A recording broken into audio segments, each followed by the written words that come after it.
Virginia's Mecklenburg Correctional Center. They said it was escape-proof. They were wrong. Inmate came up the step with homemade shanks, stuck them to my neck, and told me that if I tried anything, they would kill me. 6 inmates broke out at about 10:30 last night. Dangerous killers on the loose. If they murdered once, they were capable of murdering again. A nationwide manhunt. The trail is getting cold. They could be anywhere by now. Escape from death row.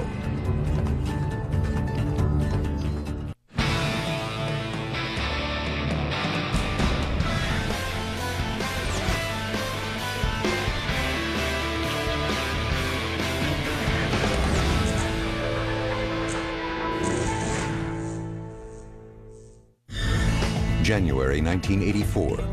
Virginia's death row inmates are housed in Mecklenburg Correctional Center, a state-of-the-art prison that officials feel is escape-proof. They boast of its infallible design and are so proud of the prison, they even parade death row inmates in front of local reporters.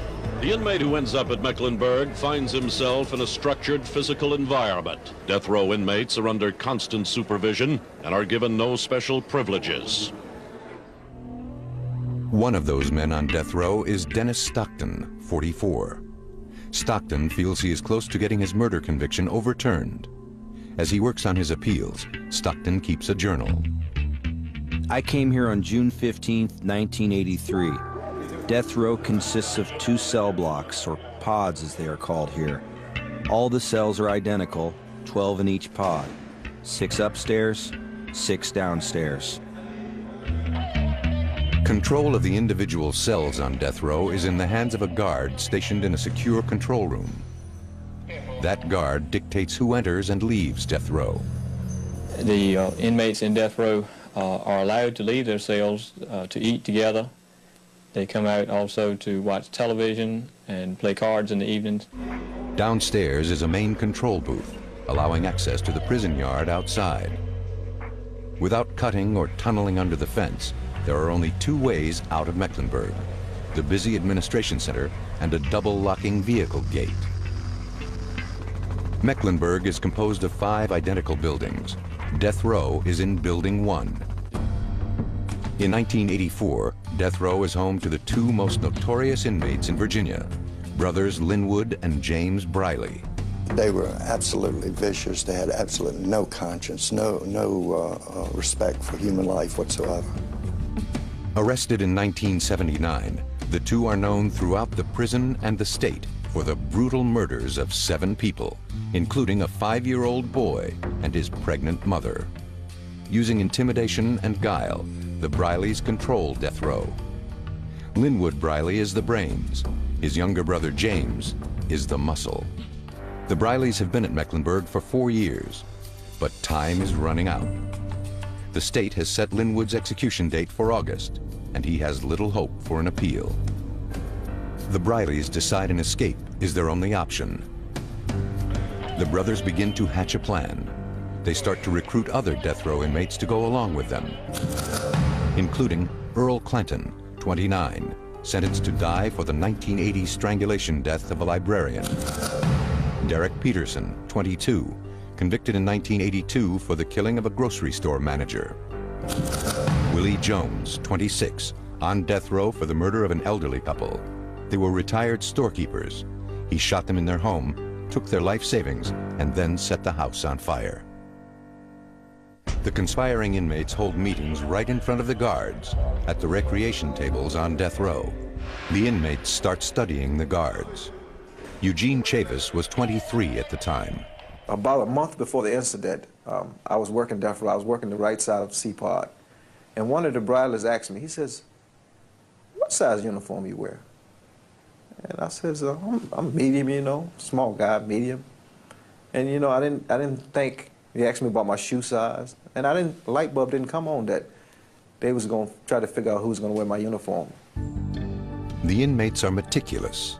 They learn the officers' security codes.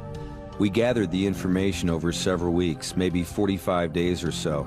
Different people would ask different officers what a certain number was. Then a list was put together.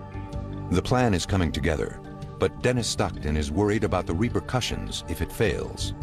Tonight I talked for 2.5 hours with other inmates about our escape plan. I'm beginning to have serious doubts. Much tension and paranoia exhibited by everyone this past week. I was no longer interested. I told them I wasn't going. Dennis Stockton backs out, but he is quickly replaced. In late March, a new man comes to death row, Lem Tuggle. Tuggle was convicted in 1983 of shooting a man to death in Western Virginia. 5 months before that, he had been paroled for a 1972 rape and murder. There would be no parole for Tuggle this time. They called me off to the side, about 5 of them did, and asked me if I wanted to get in on an escape from here. And of course, right away, I said yes. For the next month, the inmates stockpile homemade weapons, hiding them in the walls of their cells and in the hollowed-out legs of the metal tables on death row.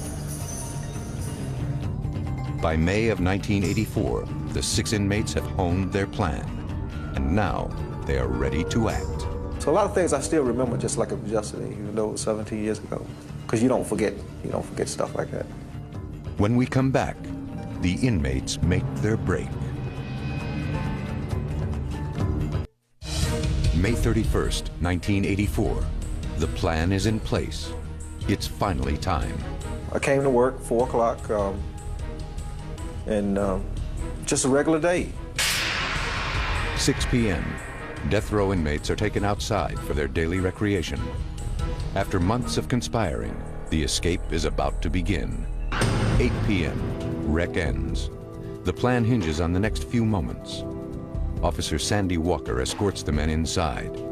He brings the inmates up the stairs to death row. As they walk through the hallway, Earl Clanton slides into the guard's bathroom, directly across from the control booth. When I took him out from the rec room, I was in front or back. I can't remember which one. He slipped in the bathroom behind the control room and locked the door. Officer Walker has failed to correctly count the inmates on their way in from rec. He doesn't notice one is missing. Clanton locks the door from the inside and waits for the signal. The inmates need to draw the guard out of the control booth across from the bathroom where Clanton is hiding.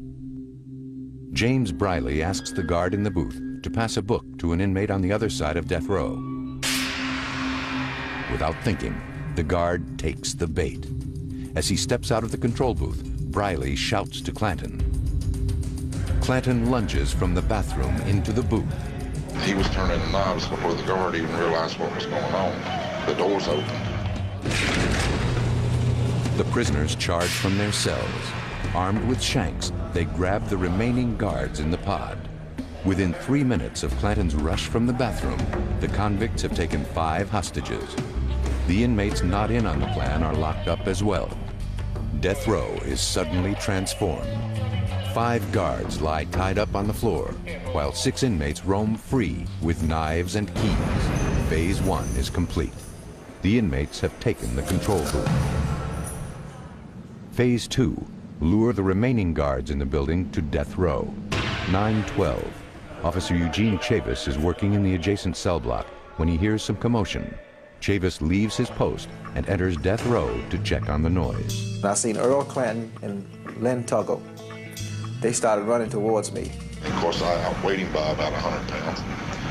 And I just grabbed him, pulled him around. They grabbed me and took me around the C-pod. And when I got around the C-pod, I couldn't believe it.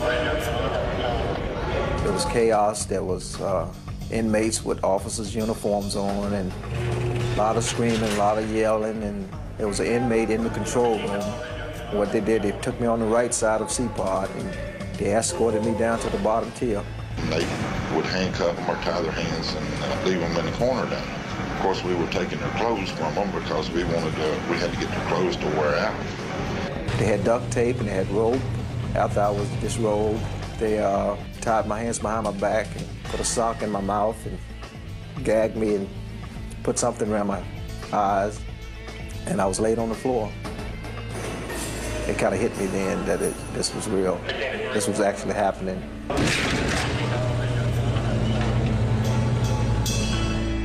9:28. The inmates remain in control. Death Row has no video surveillance cameras installed. No one outside the unit knows what is going on. One by one, officers arrive at Death Row for their normal rounds. As they enter, the inmates pounce. Officer Prince Thomas comes to Death Row looking for a supervisor. When I looked in the control room, that's when I saw inmates operating the control room. They came downstairs behind me. Same steps I ran there, they came there behind me. They told me ran a little bit in the stairway and told me, don't try nothing foolish. Maybe I was a pessimist at that time, thinking, that I knew they'd kill everybody. This Death Row. I just had that feeling. Until I walked down them steps and saw Officer lying on the floor. That's when I said, well, at least I don't see nobody dead. I didn't know if nobody was dead or not. Over an hour has passed since Earl Clanton's initial rush from the bathroom. The inmates have taken much of the Building 1 staff hostage when Shift Commander Larry Hawkins comes to Death Row wondering where everyone else is. Inmate came up the step with homemade shanks, stuck them to my neck, and told me that if I try anything, they would kill me. 10:30. The convicts have taken 12 guards and 2 nurses hostage, but they are running out of time. They know that at 11:30, the next shift of officers will report for duty and likely foil the escape. With Death Row secure, the convicts need to take the main control booth downstairs in order to get out of the building. We called downstairs to the control box and told the person in the control box that they had a phone call out front and that we were sending somebody from the administration down to relieve Derek Peterson. He took and got into this little guard uniform, and he looked just like a guard. They came down in uniform, and the uniforms fit to a T. They were clean shaven. You wouldn't have been able to tell they weren't officers. On duty in Building 1's main control room that night is Coraline Epps. When I opened the second door was when they grabbed me and put a shank to my throat. They asked me, what buttons do you push to get out of the building? I just had a daughter. I told them what buttons to push to get out of the building. I didn't want my daughter growing up without a parent. 10:35. The 6 inmates have overcome their second hurdle, taking the main control booth. But they still need to make it past the barbed wire and guard towers outside. Using the officers' codes, the convicts call the main tower. We told them we had a bomb. We had found a bomb in Death Row. The inmates say they are guards and need a van to remove the bomb they've found. There has never been a bomb threat on Mecklenburg's Death Row, and the inmates figure the guards won't know how to respond. They are right. We took and loaded up a TV, and we took a stretcher, and we put the TV on the stretcher and covered it with a blanket.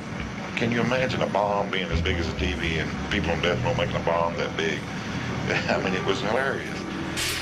The 6 men, dressed in riot gear they found near the main control room, carry the stretcher out of the building. For effect, they spray the phony bomb with a fire extinguisher. We just took off for the gate, and soon enough the band was sitting right there at the gate. We had those little 2-way radios and everything, and there was a guard standing beside of the band, and Derek hollered at him and said, "Run, we got a bomb." So he took off running. We never did see him no more. And we loaded up. 3 of them got in the front, and me and 2 others got in the back. 10:47. Freedom. Linwood Briley drives the van, leaving Mecklenburg Correctional Center behind. In less than 5 hours, the 6 inmates have done what prison authorities had deemed impossible: escaped from Death Row. Then, as we was leaving, we got down the road a little bit, and just as we hit the main highway, one of the guys with the radio got on the radio and called back to the tower and told them to close the main gate. Well, they acknowledged and they closed the main gate. So now we just left. We gone. When we return, the inmates hit the road and the hunt for the killers begins. We knew that we had a very serious situation on our hands. It was essential that we apprehend them as quickly as possible. May 31st, 1984. 6 convicted killers have done the unthinkable, broken out of escape-proof Mecklenburg Correctional Center in Virginia. They head south in their stolen prison van and cross into North Carolina. First thing we did was ditch the van, and we parked it by an old school. We just put it back in the bushes and left it there. The 6 inmates bolt from the van. They split into 2 groups. Earl Clanton and Derek Peterson go one way, while the other 4 go in the opposite direction. Around midnight, local resident Andrew Davis is driving home from work. He is stopped at a red light when 2 men, Clanton and Peterson, jump into his car. One guy reached over and saw it, grabbed the steering wheel, and the other guy just put the knife to my throat. What did you do? That's when I started struggling and getting out of there. Davis's screaming scares Clanton and Peterson. They flee. Unable to find another car, they sleep in the woods. Meanwhile, the 4 others scramble up Main Street looking for a car to steal. They find one, a Ford pickup with the keys still in the ignition. They pile into the truck and take off.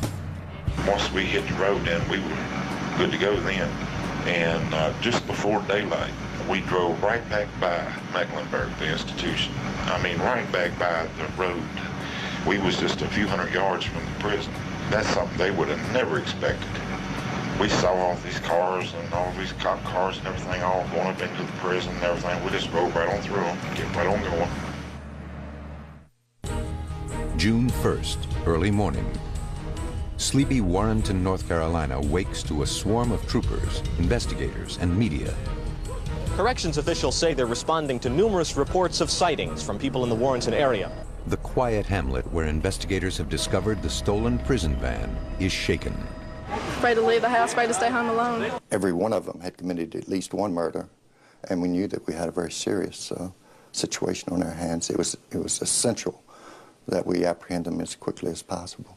Police set up a command post in an old Lions Club, but leads are coming up cold. You're not sure they're here, you're not sure they're anywhere. Isn't that what you're saying? Well, we believe they're still in Warren County. Roadblocks seal off a 10-mile area. Well, it's hard to say exactly what they'll do. They'll be looking for transportation. The citizens should make sure that their cars are secured, no keys are left in them and that sort of thing, and they'll be looking at a home base, and wherever that may be would be dependent on the individual. Helicopters churn overhead, and 4 bloodhound teams scour the woods. Law officers involved in the search for the 6 inmates have been told not to take any chances. I don't think the thought ever crossed my mind that we would not apprehend these individuals. I was absolutely fearful that someone would be killed or seriously injured before we caught them. 19 hours have passed since the 6 inmates made their daring escape from Mecklenburg. Clanton and Peterson have spent the night in the North Carolina woods, while the other 4 escapees have driven off in their stolen pickup. Hungry, Clanton and Peterson jog into town. They buy wine and cheese at a convenience store and sit down to eat in the laundromat next door. Clanton is still wearing the stolen guard's uniform. The store owner spots them and calls the police. Officer Dorsey Capps is the first on the scene. If they were sitting right here, one was sitting on one end, one on the other, I immediately, when I walked through the door, I pulled my weapon, I drew my weapon. And the captain came on in behind me, Captain Cole, and I put the gun, I said, stand up and put your hands up. And one of them started for the bag, and that's when I pulled the hammer back on the weapon. I spoke in a loud tone of voice and told them to stand and put their hands on the wall. And after I told them that, they did exactly what I told them to do. Late this afternoon, police apprehended 2 of the escapees, Derek Peterson and Earl Clanton. They were found in a downtown Warrenton laundromat, 1 block from the city jail. First 2 were captured in Warrenton, and my understanding is it was at Willoughby's laundromat and convenience store. We do believe the other 4 are in the area of Warren County at this time. With 2 inmates caught in less than 24 hours, police continue to focus their search for the 4 remaining suspects in the thick woods around Warrenton, North Carolina. But investigators are becoming frustrated. The search area widens beyond Warrenton to the greater North Carolina-Virginia border.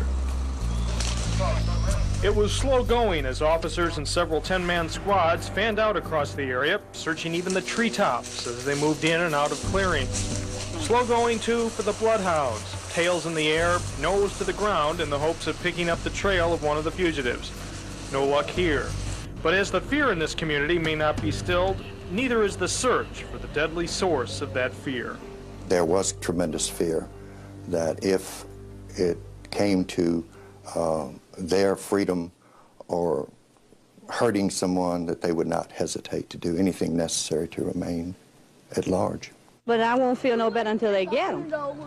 It's 4 of them things still running.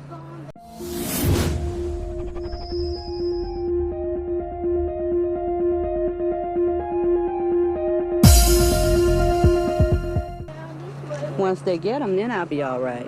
Keeping my doors locked, window shades pulled and everything. Scared. I'll be glad when they get them and hope when next time when they lock them up, don't let them get away. There was a great deal of heat being taken by the governor, and there was still fear in the minds of the citizens. When Governor Robb met with reporters last night, there wasn't much to tell. Still no arrests in sight, still no official blame. Well, obviously, the responsibility for all of the actions of state government rests with me, and I accept responsibility for those actions. While police search in and around the Virginia-North Carolina border, the 4 remaining death row escapees are already hundreds of miles away. Once we got out of Virginia, we stopped and went to this little place like a little mini mart. Got a 6-pack of beer and some food, some cigarettes. And that was the first beer I'd had in a long time. But it tasted good. It tasted real good. It was just sinking in that we had actually got out. We was on a high like you wouldn't believe, and it was all natural. I mean, we was excited and screaming and hollering, and we're just having a good time. Lem Tuggle, Linwood and James Briley, and Willie Jones head north in their stolen pickup truck. The 4 fugitives drive over 350 miles on busy Interstate 95 and are never spotted. We drove all the way to Philadelphia, non-stop. And in Philly, we let the Brileys off. Just hours after escaping from death row, the Briley brothers, linked to 11 murders in Richmond, are now free in Philadelphia. Willie Jones and myself got in the truck and kept on going. And I was going to try to go to Canada. Over 24 hours have passed since the largest escape from death row in U.S. history. Lem Tuggle and Willie Jones are now north of Boston, and investigators have no idea where they are. Meanwhile, the FBI is developing leads on fugitives James and Linwood Briley. Well, I was younger then, aggressive. Special Agent Michael Carbonell was assigned to lead the Philadelphia FBI investigation into the missing Briley brothers. It seemed to me to be a worthwhile cause and a great case. I mean, 6 guys wanted for murder, and 2 of them really bad people. Leads went out all through the country, and agents everywhere began to cover those leads to see if we could find these guys, hopefully quickly, before they were able to kill anybody else. They tried to go through their backgrounds and interview known relatives, friends.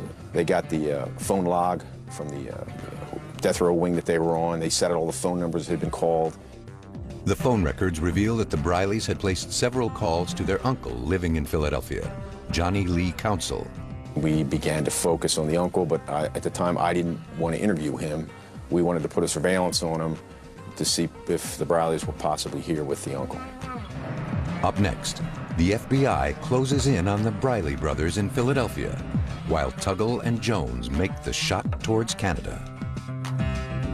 The largest escape from death row in U.S. history is now several days old. 2 of the killers have been caught, but 4 men remain on the loose. Authorities are baffled. They continue to search Virginia and North Carolina, but the escapees are miles away. The 2 most dangerous men, brothers James and Linwood Briley, are hiding out in Philadelphia, while Lem Tuggle and Willie Jones close in on the Canadian border. Tuggle and Jones have no money and are quickly running out of gas for their stolen pickup truck. Hungry and tired, Jones and Tuggle come across a vacation home in northern Massachusetts. Just locked up, and of course the light stayed on 24 hours a day, and just to have the place lit up at night, keep from crooks breaking in like we did. It was full of food and had 2 great old big 6-packs of ice cold Canadian beer in the bottles. First thing I did was pop the top on one of them bottles and drink that down real quick. Tuggle and Jones loot the cabin. They take camping equipment, sleeping bags, and a television set. Tuggle also grabs a hunting knife for protection. They had these giant cigars. They was laying around all over the place, so now we had beer and cigars and food. The pair load up their truck and dash into Vermont.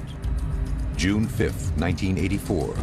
Tuggle and Jones are enjoying their 5th day of freedom 600 miles from Mecklenburg. They sell some of their stolen goods and now have money for gas and food. The two are ready to make the shot towards Canada when their stolen pickup truck gets stuck in the mud. Tuggle goes to a tiny gift shop and gets help from the woman working there. With the truck out of the mud, Tuggle and Jones are on their way, closing in on Canada. Making it across the border is crucial, since Canada has no death penalty and often refuses to extradite convicts to countries that do. Back in Virginia, the manhunt is still in full force. We believe they're still in Warren County. Rumors and sightings continue along the Virginia-North Carolina border. False sightings were the order of the day in this rural section of northern North Carolina. Residents were naturally edgy every time they saw somebody they didn't recognize on or near their property. The fact that they were such individuals that brought fear to the minds of the citizens was helpful in that we got leads to follow. On the other hand, some of them were so afraid that the least little glimpse of something suspicious would cause them to call it in, and the result was that we had to check it out. Mecklenburg County. Authorities rushed to the sighting of two men dressed in blue running across a field. He had on a light blue shirt and his hair was plaited. And what did you do when you saw him? I ran back and got my brother and my cousins. And what did they do? They came out and they saw him. Then we ran back in the house and locked the doors and called the police department. Oxford, North Carolina. A woman reports seeing a man matching Linwood Briley's description lurking in a house nearby. At least 20 heavily armed law officers surrounded the house, only to discover hours later the men inside were migrant workers who, unfortunately, chose this abandoned house for a place to sleep. Haskell, North Carolina. SWAT teams check out the sighting of a stranger drinking water from a well. Indications were that escapees Linwood and James Briley were in the area, but as the day wore on, hope of finding them faded. But the searches in North Carolina and Virginia are all in vain. The four fugitives are nowhere near Mecklenburg. As one officer told me, the trail is getting cold. They could be anywhere by now. June 7th. Tuggle and Jones are now just minutes from the Canadian border. And I got all the way up to a place called Jay's Peak. At the time, I was only 7 miles from the border of Canada, and I just didn't know it. If I'd known that was that close, I would have walked across the border. We went up Jay's Peak. We was looking for a place to spend the night, and it's all mountains up there, and they got ski resorts and stuff up there. But this was in the summer months, so there was nobody up there. The next morning, Tuggle leaves Jones to get cigarettes and food. He never returns. Instead of driving north, Tuggle gets lost and heads south. Incredibly, he drives 200 miles in the wrong direction and ends up at the same gift shop he had been to just 3 days before. He is again out of money, gas, and food. I didn't know what I was going to do. So the only thing I knew to do was rob that little gift shop. I can remember saying a little prayer before I went, asking that nobody get hurt, absolutely nobody get hurt. He took a soda out of the soda machine, came up to the cash register, put the soda down, and when I punched it into the cash register and the drawer opened, he very calmly said, "Don't move, don't say anything." And I happened to look down and he had a knife pointed at me. After robbing the gift shop, Tuggle dashes off in his pickup truck, but police are quickly on his tail. Before I could get away, a cop pulled in behind me. I tried my best to get away from it, but that truck just wouldn't run at 85 miles an hour. Finally, they throwed up a roadblock and caught me. Tuggle's first words when arrested, "I'm Lem, and I'm wanted in Virginia." Sergeant Dan Begiebing books Tuggle at the tiny state police barracks in Shaftesbury, Vermont. The holding area in Shaftesbury was simply a steel chair that was bolted to the floor with a very large ring where you would secure the people with handcuffs to these rings so that they couldn't escape. And while I was securing him to the ring, one of the other officers snapped a Polaroid because Lem was basically yucking it up, big grin on his face, you know, take my picture, I'm going to make you guys famous, you know, you won't forget this, and kind of enjoying the celebrity status that he had in the office at that time. Tuggle's capture sends investigators in a new direction. They ease their search in North Carolina and shift their focus to Tuggle. Law enforcement officials say they will continue their scaled-down search here in North Carolina throughout the weekend and interrogate Lem Tuggle Jr. in an effort to find the 3 remaining fugitive killers. I have talked to the detectives that interrogated Tuggle. There is no confirmation of the fact at this point that any of the other escapees was with him immediately prior to the arrest or had been with him recently. Tuggle doesn't reveal Jones's location. He is still in Vermont, hiding in the woods by Jay Peak. Jones is hungry, tired, and covered with bug bites. Alone and scared, he breaks into a house and calls his mother. She asks him to turn himself in. She is sure they will find him and kill him in the woods. Jones is convinced. He calls the police. State Trooper Richard Armitage is first to the scene. When we arrived, I could see him, just a black male, leaning against the guardrail over here. And we got out of the cruiser. He identified himself as such. Patted him down, handcuffed him, and pointed out that he was only maybe 5 miles from the Canadian border, which is about 5 miles as the crow flies in that direction over there. 8 days and 800 miles from the most secure prison in Virginia, Willie Jones had just turned himself in, 5 miles short of the Canadian border. Willie, he turned himself in. You know, I wish he hadn't done it. I wish he'd have stayed out there. He could have got away. He could have made it. You know, they didn't even know he was there. But anyway, he did, and that's what happened. Coming up, the FBI races to find the 2 remaining killers on the loose. If they murdered once, they were capable of murdering again. 4 of the 6 death row inmates who escaped from Mecklenburg June 1st are back behind bars, but authorities are now puzzled as to the whereabouts of the remaining 2 killers. The searches in and around Warrenton, North Carolina continue, but with less vigor.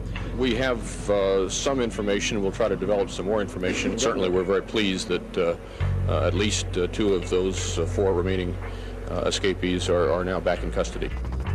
9 days have passed since the escape from death row, and the 2 most dangerous inmates are still at large. Reports yesterday indicated Tuggle had dropped the Brileys off in Richmond on the way to Vermont. Now authorities say they don't believe they are there and don't know where they are. For the 3rd time in as many days, the Special Weapons Unit of the Quebec Police Force searched for the 2 killers from the air and on the ground. Yesterday, 4 FBI agents arrived here to help in the search, but they only brought bad news. It seems now that the Briley brothers may be armed. Meanwhile, escapee Lem Tuggle reveals to the FBI that he had dropped the Briley brothers off in a park in Philadelphia on his way to Vermont. Tuggle says that they had burned the stolen Mecklenburg uniforms and hid the guards' badges in the hollow of a tree. Tuggle had drawn a map of Hunting Park, kind of drew where the badge was in the trees. I didn't believe it. I thought this guy was just playing with us. I mean, why would a convicted murderer who's sentenced to death cooperate with us? We picked him up at the airport. We arrived at Hunting Park. We began to check the hollows of trees. Lo and behold, we found the badge. With the discovery of the badge, investigators now believe that the Brileys had, at the very least, been to Philadelphia, and most likely are still hiding somewhere in the city.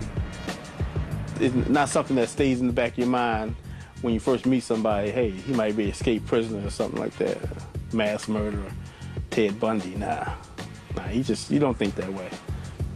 At 25, Dan Latham had just opened up his own car customizing shop on 2nd Street in North Philadelphia.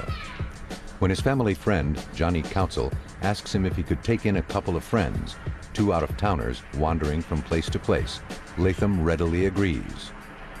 They just said they was friends of Johnny, and the tall one said his name was Slim, and the shorter one was Lucky, and that was basically it.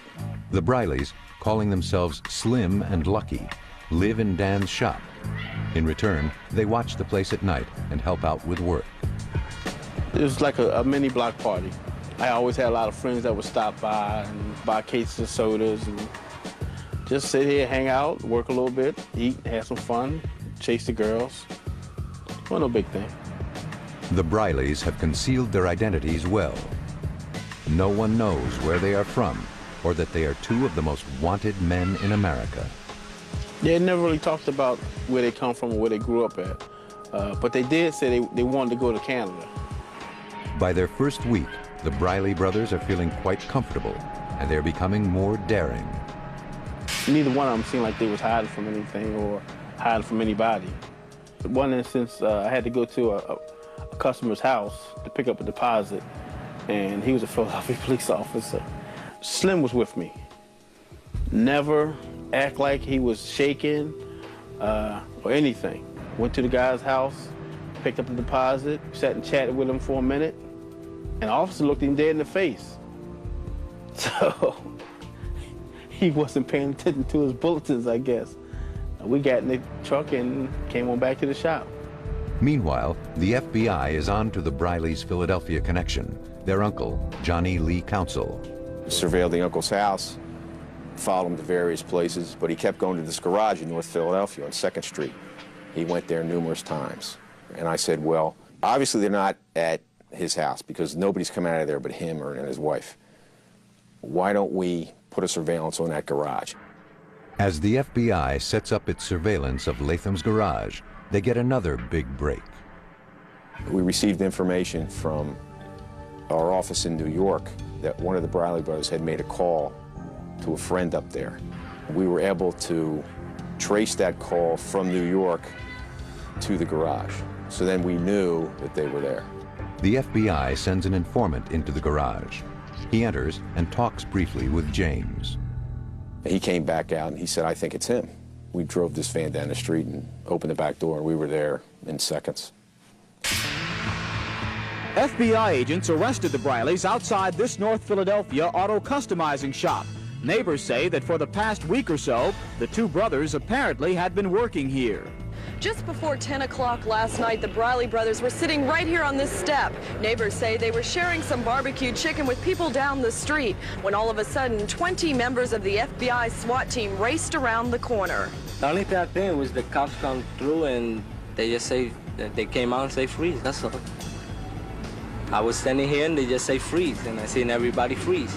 Many who live here remember seeing and talking to the Brileys in recent days, but no one suspected they were the notorious killers who escaped from death row. I want to talk to the governor of Virginia. Mr. Briley, you say you're innocent? I am innocent of everything that was done in Virginia.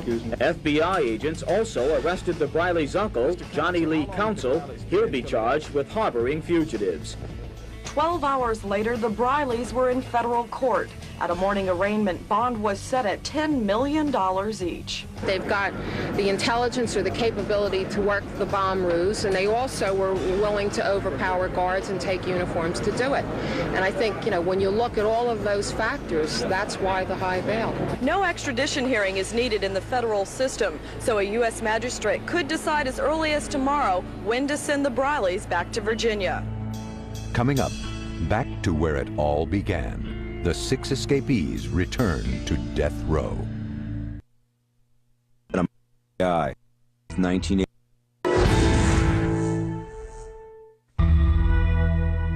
June 19th, 1984. Heard on the news that James and Linwood were taken into custody by the FBI.